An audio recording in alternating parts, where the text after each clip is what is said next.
Desde Nicaragua. Ah, me parece muy bien. Fíjense que esta parte de, ya ves que hemos hablado del concepto de la tecnología, a veces lo hemos satanizado esta parte, pero nos damos cuenta que gracias a la tecnología estamos cerca, países hermanos de América Latina, y yo creo que en vez de que exista una división, debe de existir un consenso entre nosotros y poder contribuir a la parte del aprendizaje. Pues muy bien, vamos a ver ya nuestro objetivo de la materia a nivel general. No sé si puedan ver ustedes la diapositiva que expongo por ahí. Aquí hablo de un concepto que es la parte de reafirmar, la parte de la epistemología de la educación. Esto es un hecho que no es desconocido, de una u otra forma hemos hecho experiencia en la docencia, experiencia en el caso de ustedes, experiencia folclore, en la parte estética. Entonces vamos a analizar la parte también de la teoría de la educación, enfocada en la parte de la persona y en la parte social. Habíamos hablado que el ente social es un ente no perdido, sino necesario, y considero que esta es la parte, y este va a ser, pues, eh, parte del trabajo en este periodo que estemos. A partir, a más tardar el día lunes, ya tendrán ustedes en la plataforma y viendo algunas cosas que se vayan presentando, pero a partir del lunes un servidor ya va a estar las lecturas para que ustedes hagan las actividades. Y de igual forma, pues siempre a mí me ha gustado el diálogo que debemos de tener con los estudiantes y ustedes también con su realidad donde están. Entonces, ese es el objetivo de nuestra materia. Vamos a proseguir aquí. Eh, y pues la materia se llama exactamente Epistemología de la Educación y Teorías del Aprendizaje. Eh, Vamos a ver el origen de la palabra educere, es una palabra en latín que significa alimento. Vamos a ver la palabra de pedagogos, de ahí viene el concepto de pedagogía en el lenguaje griego. Lo vamos a analizar y vamos a analizar también el pensamiento contemporáneo. ¿Qué está pasando ahora? ¿Qué pasa con ese concepto del aprendizaje? Hay un ideólogo marxista del siglo XX que honestamente yo no le tengo mucha simpatía, se llama Antonio Gramsci. Antonio Gramsci habla sobre quitar el sentido común de las personas y reafirmar un concepto marxista. Esto pues no podemos tampoco desterrar al sujeto. El sujeto es un ente que se forma desde su identidad. Entonces vamos a ir viendo esta parte y es lo que se va a tratar nuestra materia y vamos a ir trabajando poco a poco y eh, será un honor si ustedes gustan compartir su investigación, será un honor que yo lo pueda leer, si me pasan sus avances de la investigación y pues lo voy a leer y esto será muy, muy gratificante para mí también. Muy bien, esto es nuestra materia. ¿Alguna pregunta hasta acá, jóvenes ilustres? Bien, aquí aparece el lado oscuro de la didáctica, la rúbrica de evaluación. Aquí es donde empezamos ya con el currículo oculto, con los deseos pasionales del docente en su pedagogía. Entonces, ¿cómo los voy a evaluar? Durante el primer periodo voy a ir observando el rendimiento y las actividades y a partir de esto puedo ir modificando algunas variables. Entonces, esta es la rúbrica de evaluación. La investigación va a valer un 50%. Yo le doy prioridad también a la investigación, a la búsqueda de ustedes, al ir entablando presentaciones. A mí me gusta manejar muchos videos didácticos, me gusta trabajar el podcast, me gusta trabajar las infografías, no tanto, también podemos ir trabajando la parte del resumen, pero esto lo que se va a tratar la investigación. La evaluación, tiene que haber un proceso también de evidencias del aprendizaje. Voy a ir armando en la plataforma las evaluaciones para que ustedes lo vayan realizando. Esta es pues de opción múltiple como se ha manejado y la participación también va de la mano con la parte de la investigación que va a valer un 20% y eso pues nos suman ya en esta temática un 100% de actividades jóvenes ilustres. Ese va a ser como vamos a trabajar en el primer periodo. Ya iré buscando, dependiendo de las necesidades también del grupo y de la manifestación del conocimiento, eh, iré yo buscando pues otras alternativas también de abordar esta parte de la rúbrica. Esto va a ser y es así como vamos a trabajar y pues con esto pues iniciamos nuestro primer tema de esta aventura de la epistemología y se va a llamar lo que es teoría epistemológica. Y para eso, ¿alguna pregunta hasta acá, jóvenes del doctorado? Ok, perfecto, muy bien, excelente. Bien, vamos a ver teorías epistemológicas. Bien, les había platicado que la propia epistemología es el estudio, teoría del conocimiento. Aquí la pregunta central es, ¿cómo aprendemos? ¿De qué forma abordamos el conocimiento? Y si ese conocimiento, fíjese que existió un pensador del siglo XVII que estudió en la Flèche, una universidad de Francia, en un colegio jesuita. ¿Se acuerdan que la Compañía de Jesús se funda en 1540 y de hecho la vocación de los jesuitas es la educación? Vemos que en América Latina hay muchas universidades, aquí en México tenemos la Ibero. Entonces, este pensador se llamó René Descartes. Se escribe Descartes, pero se pronuncia en francés Descartes. Este filósofo llegó a decir que el aprendizaje, es decir, la epistemología es algo innato, traemos ideas innatas desde el nacimiento.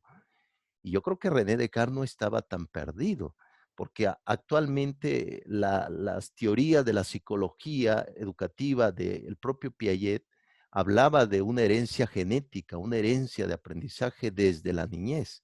Entonces, esta parte de la epistemología tiene dos bloques, la parte empírica, que es la parte de la experiencia, y también la parte de las ideas innatas, que ahorita lo vamos a ver con el propio Platón.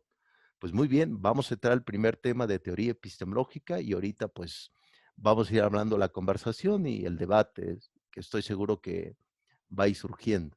Muy bien, para empezar vamos a ver al primer pensador que tocó el tema del concepto de la epistemología llamado Sócrates.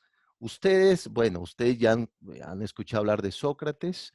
eh, Sócrates no escribió nada, inclusive, fíjense, hay actualmente entre los filósofos como un servidor, un debate fuerte que a lo mejor Sócrates fue un invento literario de Platón, porque si ustedes revisan las obras de Platón, la Apología Socrática, el Banquete, la República, ven que Sócrates habla ahí, pero no es el Sócrates de la historia, sino es el propio Platón que habla a través de su maestro, el propio Sócrates. Entonces, uno pues puede pensar, bueno, el Sócrates fue un invento literario. Podría ser, pero sin embargo, hay pistas también que ese personaje tuvo su identidad, tuvo su personalidad, y es a través de ese aprendizaje del mundo griego donde se va a ir disipando algunas ideas. Estamos hablando ya del siglo V antes de Cristo. eh, Sócrates perteneció a la república, al concepto de la polis. Los griegos tenían mucha fe en el concepto que el ciudadano, como se dice en latín civis, debe de forjarse dentro de la polis. Ahorita vamos a ver el concepto de la república de Platón, donde habla que el ciudadano debe de pertenecer a la república. Sócrates pertenecía a esa región, pero curioso, él pertenecía a lo que actualmente en México le llamamos el Senado de la República, cosa que les tengo por ahí una noticia que casi no se hace nada en el Senado de la República en México, pero bueno, eh, él pertenecía a este Senado y de vez en cuando, de hecho casi prácticamente todos los días, salía en la tarde a caminar y se iba al mercado de Atenas. Claro que en el mercado también había ventas de esclavo, en ese tiempo la esclavitud era permitida, claro, ahorita existe otro tipo de esclavitud. Iba y empezaba a dialogar con la gente en la calle, allí donde estaba. Y eso es la pista que nos da, porque en el concepto de la epistemología, la filosofía también ocupa un papel primordial. ¿Esto qué significa? Que la filosofía, su vocación original surge en la calle, en los barrios, en las localidades, no viene de la universidad. Entonces Sócrates empezó a enseñar qué hacía. Hay una palabra en griego que se le dice ironía. La palabra ironía significa simulación. Es decir, Sócrates te hacía preguntas, ¿qué opinas sobre el amor? ¿Qué opinas sobre la justicia? Y él pues decía, yo no sé nada sobre justicia. A ver, dime tú qué es justicia. Y a través de estas preguntas, pues la persona que estaba siendo entrevistada llegaba un momento que no sabía. Y esto le ocasionó al propio Sócrates problemas con algunos pensadores que ahorita lo vamos a ver qué pasó. Entonces Sócrates se dedicaba a hacer eso y tenía a su esposa llamada Jantipa. Su esposa Jantipa se enojaba que Sócrates haría esto porque para los griegos platicar era pérdida de tiempo. Si se dan cuenta, la docencia la mayoría de las veces se trata de eso, de pura conversación. Entonces la esposa de Sócrates, de hecho lo describe muy bien el propio Aristipo, lo describe bien el propio Aristóteles, el propio Sófocles con Memorias de Sócrates, describe cómo la esposa de Sócrates tomaba un palo y lo iba a buscar al mercado, inclusive llegó un momento que le pegó unos palazos en el mercado para que se fuera de ahí, porque estaba perdiendo el tiempo supuestamente su esposa de Sócrates. Sócrates inventó una palabra que en epistemología se llama mayéutica. La palabra mayéutica significa el arte de parir, el arte de dar a luz. He allí el concepto también de la educación. La educación significa alimento. El sujeto tiene que parir. Entonces, Sócrates toma esta mayéutica de su madre, que fue partera. Entonces, para Sócrates dice, el que va a ayudar a dar a luz es aquel que es infértil. La partera es infértil. Entonces, ¿qué va a hacer? Va a ayudar al sujeto para que el sujeto mismo dé a luz por su propia cuenta.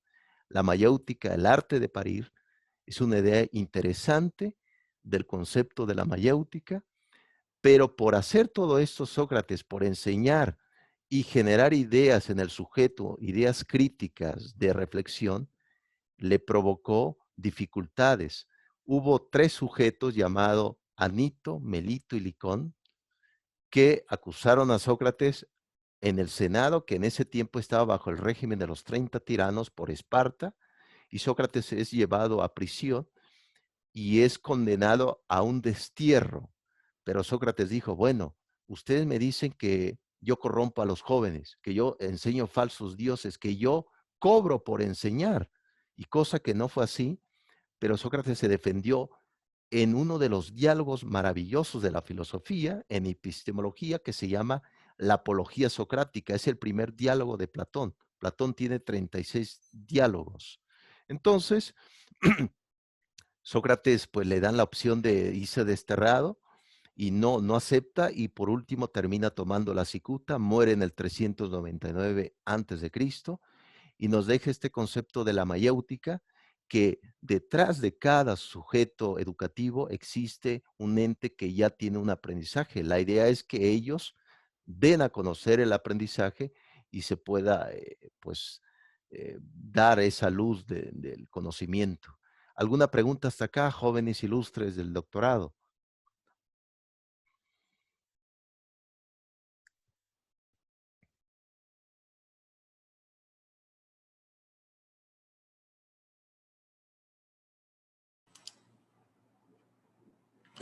Buenos días, profesor. Buenos días. Buenos días, joven César. Adelante. ¿Cómo están? Todo bien, todo bien. Muchas gracias. ¿Y tú qué tal por allá? Pues ahí bastante bien, bastante trabajo y buscando la manera de conectarnos, porque sábados anteriores no he podido, pero ahí estamos. Excelente, muy bien. Me llamaba la atención un poco la parte cuando leí La República de Platón, o estoy leyendo La República de Platón, un libro muy bueno, buenísimo, excelente. Sí, sí, sí. Pero me llamó la atención cuando dijo de que, maestro, cuando Platón se inventó a Sócrates, ¿así es? Esa es la sospecha, fíjate, entre los filósofos, un servidor que es filósofo, esa es la sospecha que se tiene, porque Sócrates, como no escribió nada, Gracias a Platón, que fue su discípulo directo, conocemos de Sócrates, pero Sócrates termina Claro. hablando del mundo de las ideas, termina hablando sobre las ideas de la metempsicosis, entonces uno nunca sabe si realmente fue Sócrates o es Platón. Sí, claro, claro. Sí, Claro, porque, bueno, sí, Platón prácticamente en República de Platón hace con esto que usted mencionó un diálogo, sí, un diálogo con él, y hablan de Sócrates, hablan prácticamente de ese personaje y buscan la manera de eso, de la manera de enseñar, la manera del proceso del conocimiento, de la construcción del conocimiento, ¿verdad? Porque yo siempre he dicho que el conocimiento se construye, o sea, que el conocimiento no se encuentra a la vuelta de la esquina, decimos aquí en Nicaragua, ¿no? sí, sí, sí, sí. Sino que es una construcción, no es un proceso de construcción. Y estoy muy de acuerdo que se va pariendo ideas, ¿no? Se va buscando la manera este, de ser, de ir partiendo, de ir desaprendiendo y aprendiendo. Ese proceso, en ese momento filosófico, lo siento de esa manera, ¿no? Porque las personas aprendemos, pero también tenemos que desaprender. Y es algo que tal vez nos dejaron mucho, nos dejó Platón, nos dejó el mismo Descartes, ¿verdad? Sí, sí, El sí, claro que sí. método nos dice, ¿verdad? Es esa parte de que la construcción del conocimiento y que las ideas se tienen que retomar, pero no tomarlas como una verdad, ¿no? Sino que buscando la manera de aprender al ritmo de cada persona. Muy bien lo que me parece. Gracias, Sí, profesor. Solamente eres ser. no, excelente, joven César, tienes toda la razón. El propio René Descartes, que tiene discursos sobre el método, meditaciones metafísicas, habla de la duda metódica, el cogito ergo sum, pienso, luego existo. Tiene razón.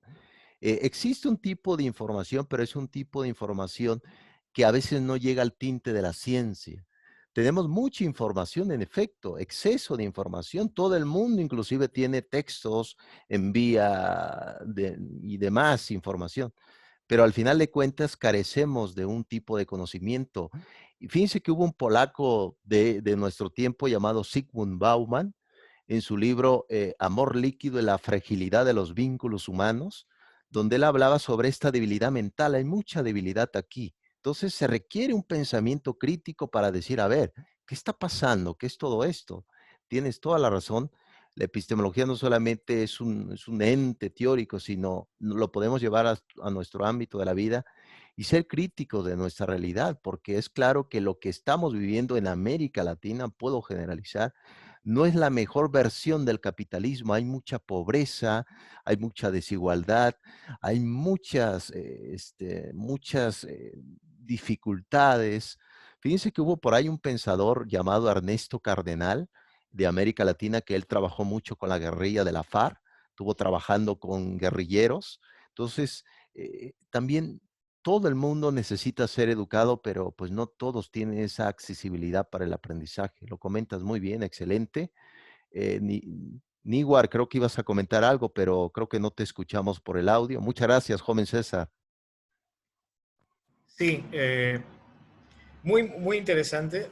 Como andamos nosotros ahora como indígena, Sí, después de ya años recibiendo de alguna manera de un solo lado nuestra formación, que ha sido, entre comillas, palabra occidentalizado, y después de tantos años, los intelectuales indígenas, lo que somos indígenas, no nos queda otra forma cuando queremos emitir nuestros juicios, acudamos más al pensamiento occidentalizado, lo que llamamos nosotros paralelismo. Entonces empezamos a hacer, comparar, yo creo que es así, así. Ok, muy bien. Como andamos en esa investigación, también hemos encontrado lecturas, libros que gente que, por ejemplo, cuando yo escucho lo caso usted acaba de decir, Sócrates. Cuando usted dice Sócrates, ya usted me presenta a mí Sócrates, viejo, anciano. Bueno, entonces yo he preguntado, ¿tuvo infancia? ¿Dónde tuvo una formación? ¿Dónde estudió? Si empezamos a pensar, en esa época la influencia de la época no era griega, si el griego no existía, sino seguramente su formación, los primeros maestros que recibieron su educación tiene que haber sido por otra cultura. Entonces, para mí, obviamente, ahí donde yo empiezo mi investigación, está cortado la cultura occidental, porque empezamos a hablar de Sócrates ya cuando faltando poco para morir. Entonces, empezamos como indígenas cuando decir, por ejemplo, la palabra mágica, ¿qué es el mito? ¿No? Yo diría, para mí es la incapacidad de entender la parte espiritual de un pueblo. Wow. Encontré un libro viejito en La Habana de un historiador, un tal Will, no me acuerdo. Me empezó a dar ideas, ¿qué es el mito? ¿Qué es? Poco a poco me he dado cuenta que es, al fin y al cabo, es invento, pues. Una idea que a nosotros hoy como indígenas nos critican, ¿no? He escuchado decir que la cultura occidentalizada ha racionalizado tanto que nuestra cultura hoy nuestro basamento nosotros esencial de nuestra vida es la espiritualidad.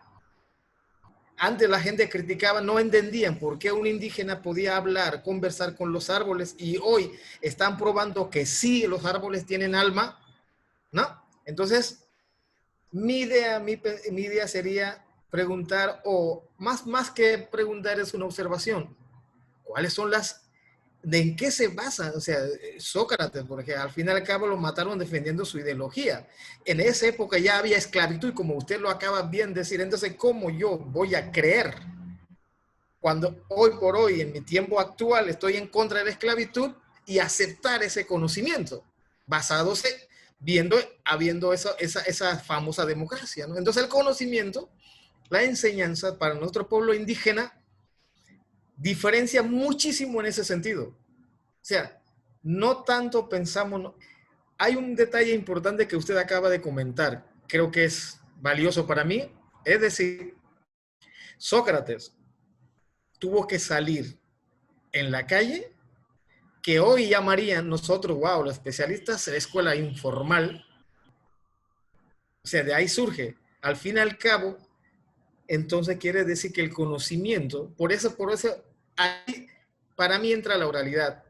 Lo oral, para nosotros, es instante, esos son los momentos. Y dependiendo de la capacidad de la persona que nos va a contar una historia, para hacer creer al joven como si estuviera viviendo lo que pasó hace 50 años, es excelente.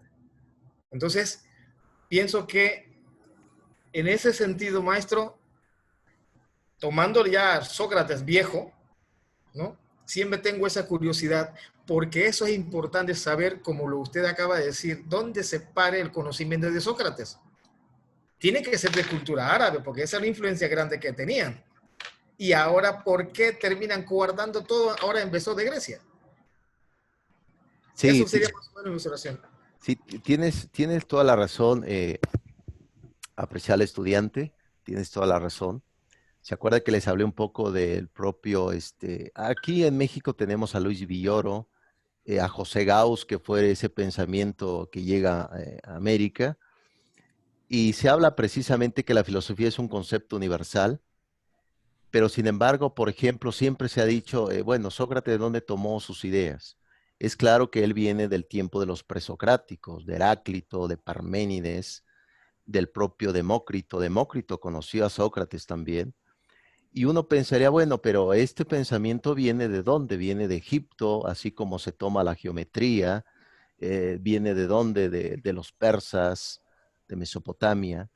En efecto, pero sin embargo, no hay que olvidar que esos tipos de regiones tenían una tradición religiosa, no tradición filosófica. La filosofía es laica. La filosofía no tiene ningún tinte religioso. La filosofía es el esfuerzo de la razón por tratar de entender lo que es el mundo, lo que es Dios y lo que es el ser humano. Esas son las tres vertientes de la propia filosofía. Lo comentas bien, Vamos a revisar más adelante en nuestra materia, en nuestra investigación del doctorado, vamos a revisar a Enrique Dussel, porque él es el filósofo del concepto del eurocentrismo.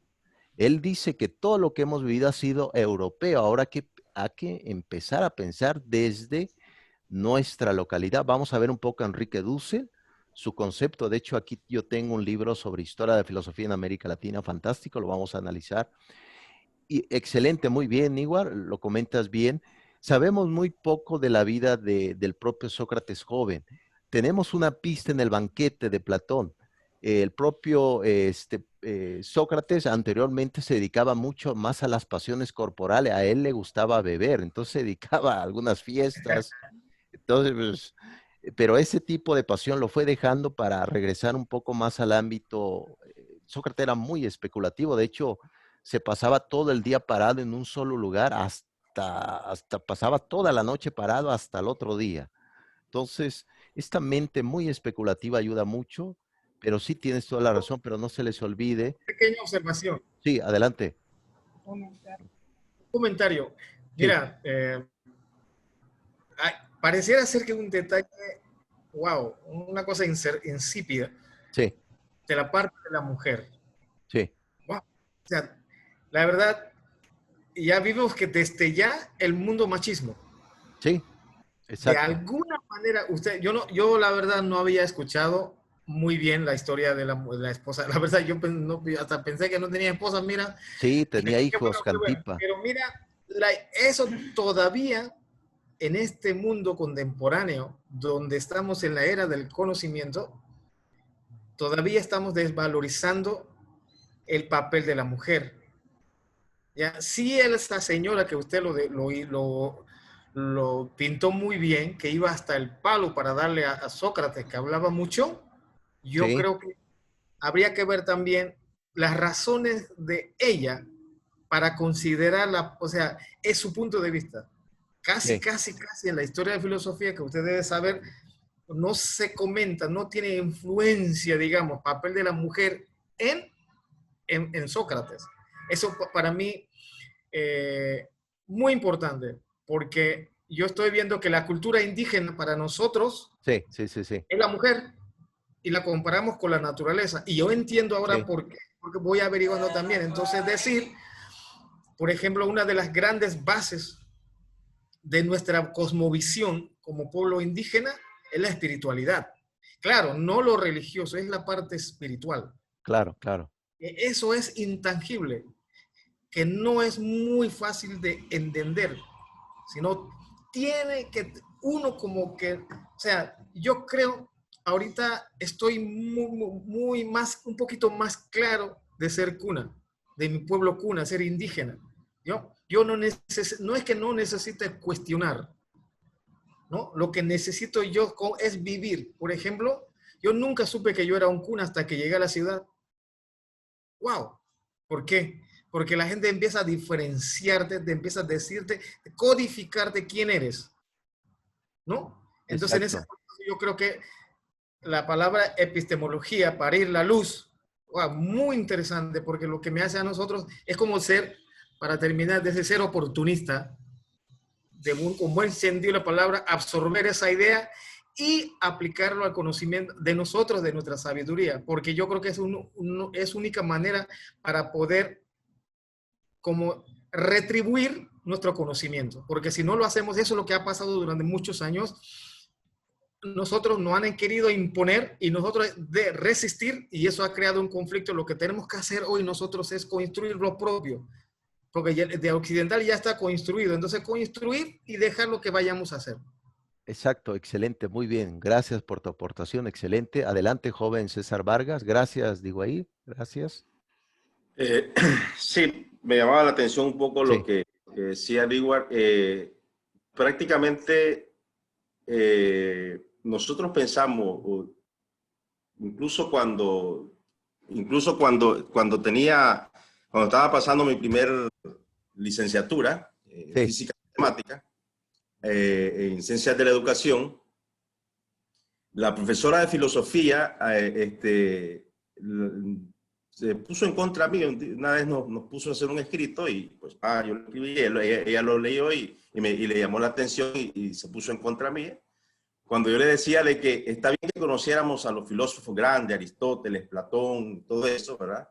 Pero que no nos olvidemos que tenemos un mundo moderno, ¿verdad? O tal vez no un mundo moderno, sino que si lo hemos avanzado, ¿no? Prácticamente hemos avanzado.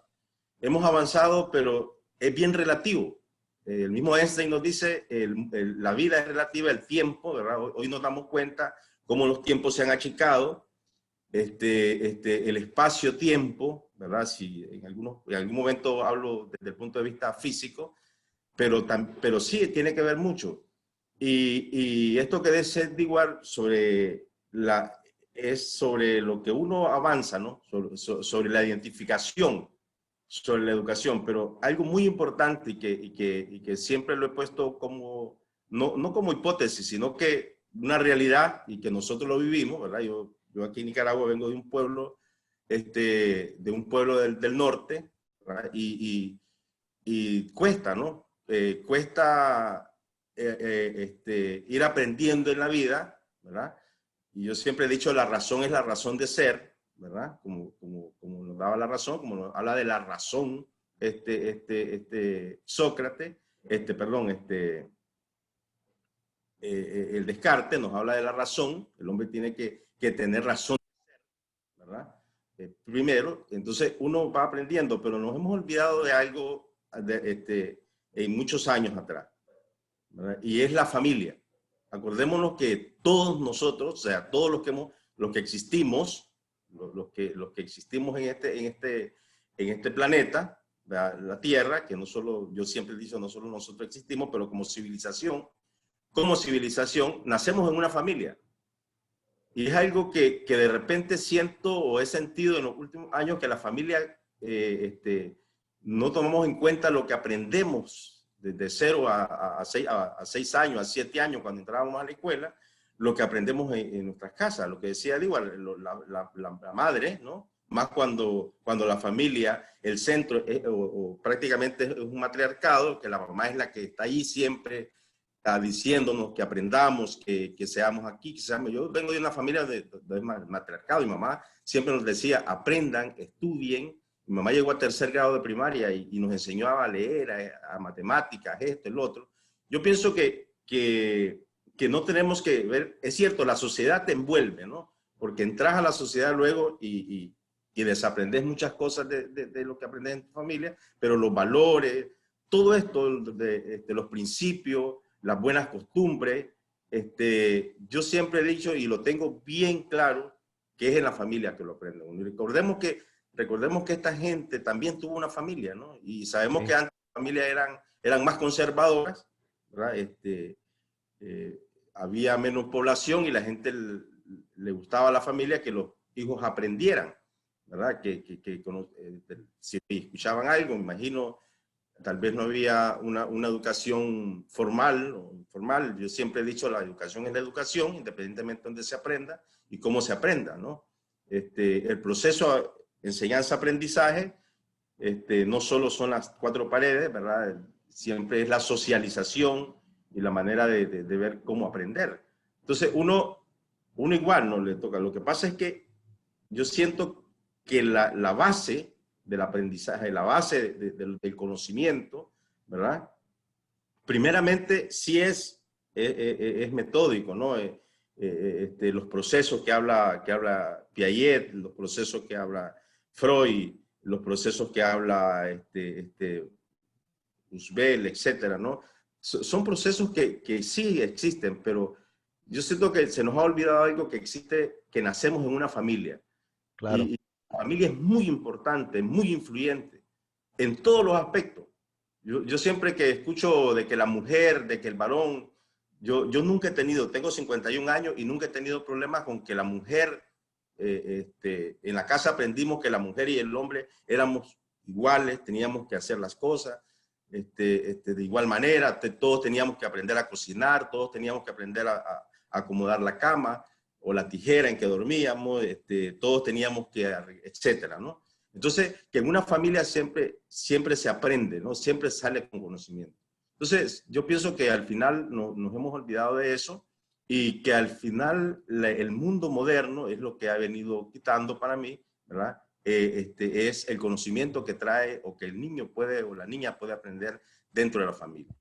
Muy importante saber eso, y lo que decía, igual, uno se da cuenta siempre quién es por la razón de ser.